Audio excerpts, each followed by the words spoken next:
This Week in America with Ric Bratton. Issues that matter to you. Here's your host, Ric Bratton. Welcome back, everybody. This Week in America on the Blue Front Broadcasting Radio Network. Great to have you with us on the program today. As mentioned, Rob Hartley is our guest on the show. Rob is an author, entrepreneur, performer, motivational speaker. And before the program's over, we'll talk about forming a blind bowling league. We need to hear more about that, and we'll and all the marathons that you've done, and we'll talk about that during the course of the program today. Rob, one of the books we're going to talk about is For the Love of My Pet, and it's a pleasure to have you back with us on the program. Well, thank you. I'm very excited, especially about being with you again, Rick. It's always fun and exciting for me, and I really appreciate what you're doing. In fact, I also have to tell you about, we're staying at the Stay Inn here. We kind of did that in a previous location. If your audience ever gets the chance, go to Stay Inn. Go to it's Stay really Inn. Cool, yes. Go to Stay Inn. They've taken very nice care of you, and they're feeding you as well. That's part of the package. Yeah, feed you everything, fireplace. I mean, very economical. I was just totally thrilled. And probably those all across the country, so that's a good place to stay. They've treated you well. We want to talk about a little bit about the book, For the Love of My Pet, and then some of your endeavors. And you've been on programs with a couple of guests we've had on the program, Jonathan and Mark, before talking. Let's talk a little bit about For the Love of My Pet, because this, for a long time, has been I want to say a pet project of yours, no pun intended, but it has been a project that you've been working on with a great deal of success and enlightening a lot of people around the country. Yes, it actually started out, I was doing a lot of fundraising for blind and deaf people, and had a major surgery in my back, which prevented me from doing some of the fundraising events because it was very athletic in doing the things that I was doing. So I wanted to have a way to do this, so put together this book with my very best friend, childhood friend, Owen Burgess. And Owen and I put together For the Love of My Pet, and it's a story about Mo, from the planet of Flupar. I'm sure you've heard of that planet. Oh, yes, yes. I saw the eclipse of Flupar, or whatever it's called, just a couple nights ago. And so Mo comes to our planet because they don't have any pets on his planet, yet the largest manufacturing plant on his planet is toys for pets, so go figure. So he comes to adopt animals and pets, yet he knows nothing about them. So as he visits here, he begins to figure out what to do with pets, learns about people. So a real fun story. You know, it's interesting because pets are something that can bring everybody together. When you're out walking a pet, when you're looking in a pet store, it's just something that it's a common bond for all of us. Yeah. In fact, I'm involved with the amazing pet expos across the United States. I'm going to be going down to Florida this next week, and 15 to 25,000 people attend these things, and of course with their pets, and it's a marvelous time. And just to see the bond between the owners, the pets, and it's a very thrilling and wonderful. Yeah, people that might not normally stop and talk suddenly are stopping and talking, and their pets are even fond of each other in some cases. Right, and kind of what makes this unique for us is, even with our book, a lot of people, when we write a book, what we'll do is they'll write a series and stuff, but we're inviting kids to become our next co-author. For example, in California right now at the California Riverside School for the Deaf, we are having all the children participate to write our next adventure series, and they'll become published, and we're doing this in not only in blind and deaf schools, but as well as our public school system throughout the country. Let's talk about some of the projects you have going. And again, I mentioned in the beginning the Blind Bowling League. We've talked about that before. You actually created a blind bowling league. Yes. About 7, 8 years ago, I was working in a bowling center, and they wanted me to do a fundraiser, so I went into the Yellow Pages, and I found this blind community center, and thought, well, that'd be good. So I was going to do a fundraiser for them, never expecting that the blind would want to bowl, because I'd never worked with blind. And so they came down and they actually bowled with us. Then they asked if they could come back. And 7 years later, we still have a blind bowling team that has actually won national bowling events. And just amazing to watch what they can do with no sight at all. I would think that when you talk about the blind people and working with them, it's something that's gone on for years, but that was been fairly recent when you started working and motivated by working with them? Yeah, it was, you know, what's really funny is because I thought I was just going to do a fundraiser. Today, probably the most passionate thing in my life is the blind yeah, help and I me guess to that's see. what surprises me. You were going to do a project, move on to something else, maybe do another project the next week for somebody else. Suddenly, you're a spokesperson now traveling all across the country, a major advocate. Yeah, very much so.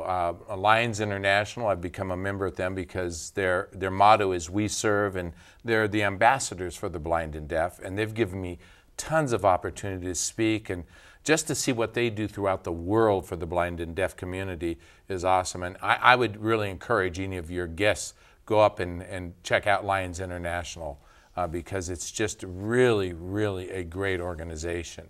But beyond that, like I've said, the blind really helped me to see, and unbelievable where this journey has led me in less than 9 months. So probably 10 years ago, if someone would say, "This is Rob, this is where you're going to be," you would have said, "No, my life's not going in that direction." Not even close, not remotely even thinking about it. And yet today, I've co-authored the book For the Love of My Pet. We have just now begun to work a working relationship with Jack Canfield, where we're going to be doing a series of books together. An amazing individual. Other people like Steve Harrison with the Bradley Communications, he puts on this thing called the National Publicity Summit. I can just go on and on to the people that I've come in contact with, and it has opened so many doors. And my main passion is, how do we not only take the blind and help them in a variety of areas, but you take, for example, 8% of all of our blind people in the United States, that's all that will ever be employed. Yet 50% have degrees, and we got to change that. So one of the things that I'm doing is, if we can help blind children and deaf children to become authors, and we can involve them in entrepreneurship programs, we're going to change the lives of the blind, our communities, and save a lot of money at the same time. So For the Love of My Pet is more for the love of my pet, for the blind. In fact, what's really cool is we've made it by Thelma the guide dog. We made Thelma our author, which is kind of cool too, and she's pretty famous. Rob Hartley is our guest on This Week in America. The book is called For the Love of My Pet. Rob's website is loveofmypet.com. All that information at our website, thisweekinamerica.us. Again, now loveofmypet.com. If you can't remember that, just go directly to the website. It's interesting because you work with so many people from an author standpoint. You work with people from an entrepreneur standpoint. Those are like two keys that motivators that I think what you like to use in trying to get people to take that next step. Yeah, actually, three ways. I look at how I think everybody should write a book. In fact, I do workshops across the country. I should write a book about that. In fact, we use a lot of libraries and things like that to put those seminars together. Right. The second part of that is entrepreneurship. And the third is, and it's the most important ingredient of what I'm doing, and that is you need to align yourself with nonprofits that need help and do something. Do something to change the world around you. And if those three things come into a triangular effect like I really want, we change the world, and we're changing lives. I'm the most blessed man in the world because I'm not really that smart. Of all people in the world, I should not be authoring a book. I had a tough time in school with English. In fact, my professor one time told me, "Robbie, you'd never be a public speaker and you'll never become an author." And I said, "You're right." So today, to be sitting here and having not just For the Love of My Pet, but 17 more books behind this is quite exciting for me. So anybody can accomplish. Well, let's talk about that, because so many people are going, maybe they were in that position, write a book. It's hard for me to even read a book, or I struggled in English, I barely got through, or what am I going to say? I lead just an average, typical, normal 9-to-5 type of life. When somebody says, "Why would I write a book?" What can I possibly say? What do you tell them? Well, first of all, in our day and time right now, entrepreneurship and everyone is scared to death about unemployment. And yet, through a book, You can create branding, you can create advertising, you can create sponsorships, you can create product, you can create opportunities to speak to organizations and groups, or be in a television studio like this. And so your outreach is so wonderful, and you can help people. So I'm really passionate about this because I feel deep in my heart, it's not about being an author, it's not about anything more than helping other people to discover what they can do that they thought that they couldn't.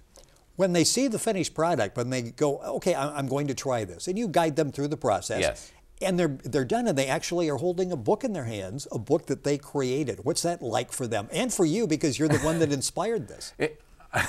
I'm not a mother, but but I think it's probably very similar to a mother having the birth of a child, because all of a sudden it becomes real. And when it does, and you know that that can have impact, and you don't even know how much impact it can have. I actually took my book, and I was listening to a couple on an airplane, and I found out that they were a marketing director of the largest dog food treat company in the world. And so next step is I'm actually going out to Arkansas in about a week to Claudia's Canine Cuisine to do a deal with her to brand our product and brand some of the stuff we are with them. So you never know where it's going to lead you. You're listening to This Week in America. Rob Hartley is our guest on the program. His book is called For the Love of My Pet.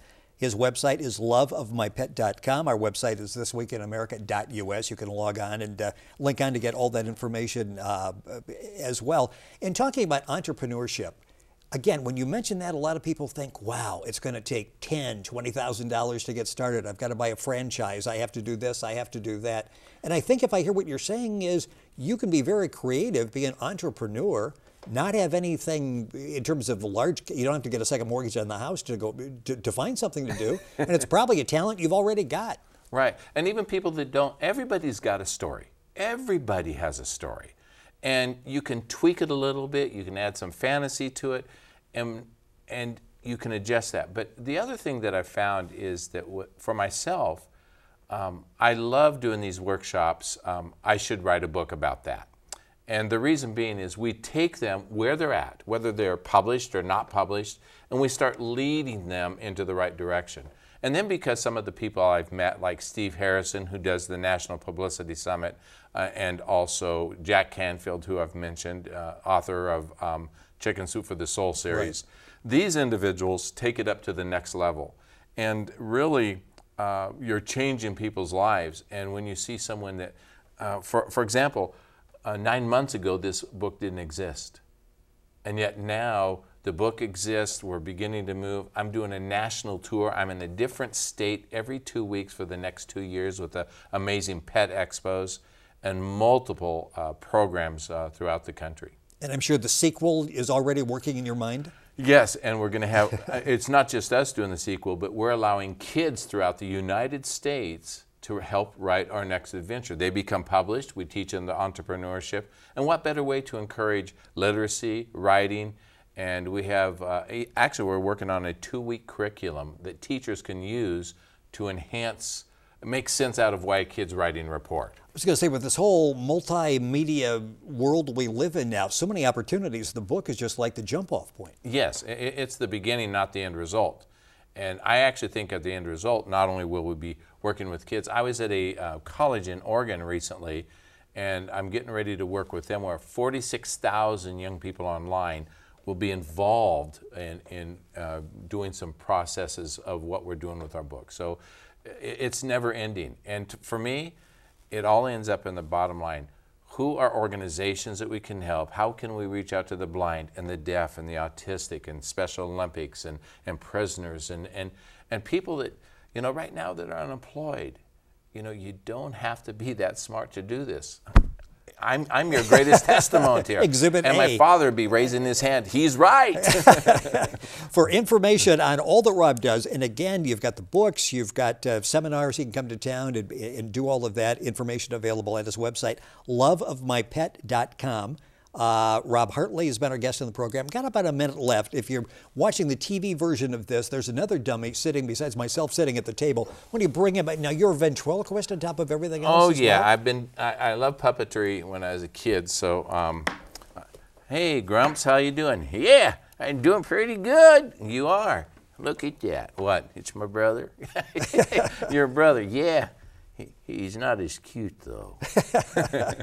And for those of you listening to the radio, he's great. Lips never move. He's great. And now, it looks a little like you. What do you swap hats back and forth? Well, we do that. I thought I was going to talk. You always do that. It's like he always has the words in his mouth for me.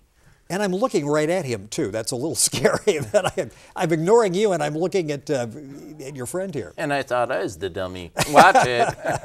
Rob Hartley has been our guest on the program. The book is an excellent one, For the Love of My Pet. It's available at loveofmypet.com. It's available all across the country, but you can go to the website, get all sorts of information there. And also they can go up to Amazon and our books are available there. Yes, all over, and loveofmypet.com to get information on Rob and all that he's doing. Rob's been with us on a couple of programs. We'll stay in touch with all the projects you've got going out there. A pleasure once again to have you with us on the program. Rick, thank you, and I've had a blast. It's been fun having you here with us on the program. You're listening to, and goodbye to you, you're listening to This Week in America on the Blue Funk Broadcasting Radio Network. You've been listening to This Week in America with Ric Bratton. And join us next time for another broadcast of This Week in America.